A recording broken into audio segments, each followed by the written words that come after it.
அஸ்ஸலாமு அலைக்கும். Welcome to cities kitchen. இப்போ நம்ம சிட்டிஸ் கிச்சனில் நம்ம இப்போ சளிக்கு தேவையான கசாயம் போட்டு குடிப்போம்ல, அதுக்கு என்னென்ன பொருட்கள் தேவைன்றதை நம்ம பார்க்கலாம். சுக்கு எடுத்திருக்கேன், அக்கரா சித்திரத்தை எடுத்திருக்கேன்,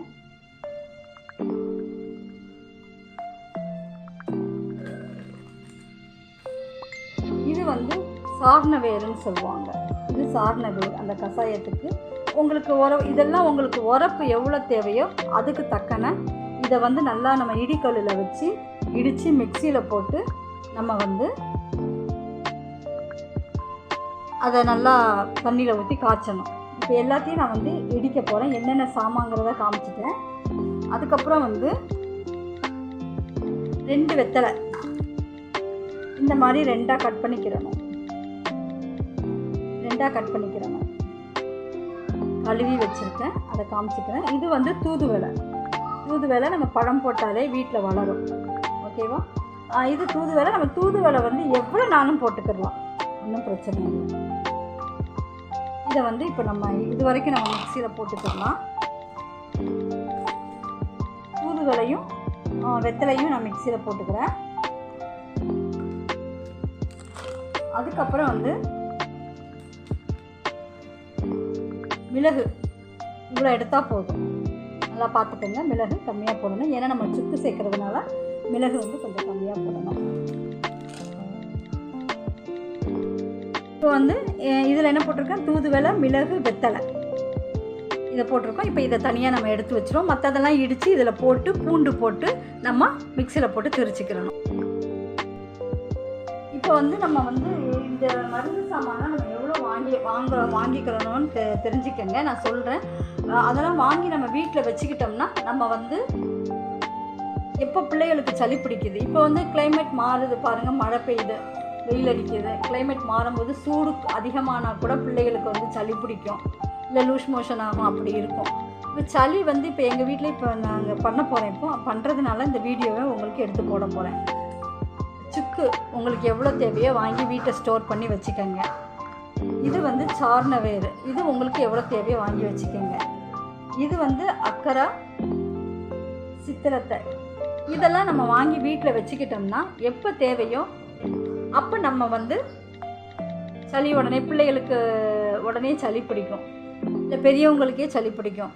அப்போ நம்ம வந்து இதை காய்ச்சி நம்ம கொடுத்துக்கலாம். இதில் இனிப்பு நம்ம போடுவோம், கருப்பட்டி தான் நம்ம போடுவோம்.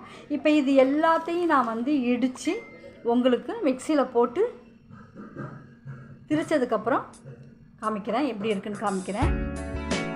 இப்போ அளவுகள் நான் சொன்னேன் எது எதுன்னு. நீங்கள் எவ்வளோ வாங்கிக்கிறணும், இல்லைனாலும் மாதத்தில் ஒரு நாள் நீங்கள் வந்து இதை செஞ்சு கொடுக்கலாம். பிள்ளைங்க வந்து பெரியவங்க வரைக்கும் நம்ம கொடுக்கலாம். இதை இடிச்சதுக்கலாம். இதை இடித்ததுக்கப்புறம் நான் காமிக்கிறேன். நம்ம வந்து மிக்சியில் தட்டிக்கலாம். சுக்கு வந்து கொஞ்சம் காட்டமாகவே போட்டுக்கோங்க.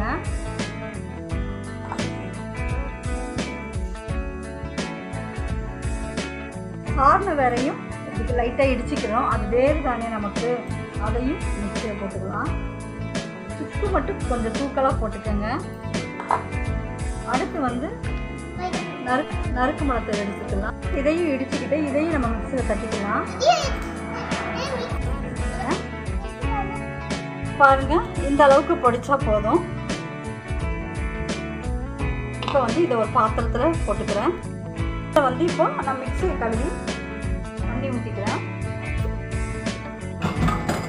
உங்களுக்கு எவ்வளோ தண்ணி வேணுமோ நீங்கள் ஊற்றிக்கங்க. இவ்வளோ தண்ணி ஊற்றிருக்கேன். இப்போ இதில் வந்து நம்ம வந்து கருப்பட்டி போட்டு தான் செய்யணும். இதுலேயே நம்ம கருப்பட்டியை போட்டுடலாம். ஏன்னா கருப்பட்டியை காய்ச்சிலாம் ஊற்றக்கூடாது. கருப்பட்டி அப்படியே போட்டோம்னா நம்ம எப்படினாலும் வடிகட்டி தானே குடிக்கிறோம். இந்த சாரெல்லாம் உள்ளே இறங்கிறது இல்லை, வடிகட்டி தானே குடிக்கிறோம். அதனால் நம்ம ஒரு கருப்பட்டி போட்டுக்கலாம். இந்த மாதிரி ஒரு சின்ன கருப்பட்டி அதில் நீங்கள் போட்டுக்கோங்க. உங்களுக்கு வந்து உரப்பு அதிகமாக தெரியணும்னா இவ்வளோண்டு கருப்பட்டி போதும். இல்லை கொஞ்சம் இனிப்பாக இருக்கணும்னா நல்லா முழு கருப்பட்டியாக நீங்கள் போட்டுக்கோங்க. இப்போ இதை இதுக்குள்ளே நான் போட்டுட்டு ஸ்டவ் பற்றி அதை காய்ச்சினதுக்கப்புறம் எப்படி இருக்குன்றதை நான் உங்களுக்கு காமிக்கிறேன். நான் வந்து சின்ன துண்டு கருப்பட்டி தான் போட்டேன். இப்போ நீங்கள் தேவைன்னா இந்த அளவுக்கு பெருசாக நீங்கள் போட்டுக்கலாம். அதனால் உரப்பு அதிகமாக வேணும்னா அந்த சின்னதாக போட்டுக்கோங்க. உரப்பு கம்மியாக வேணும்னா நீங்கள் இவ்வளோ பெரிய கருப்பட்டி நீங்கள் போட்டுக்கலாம்.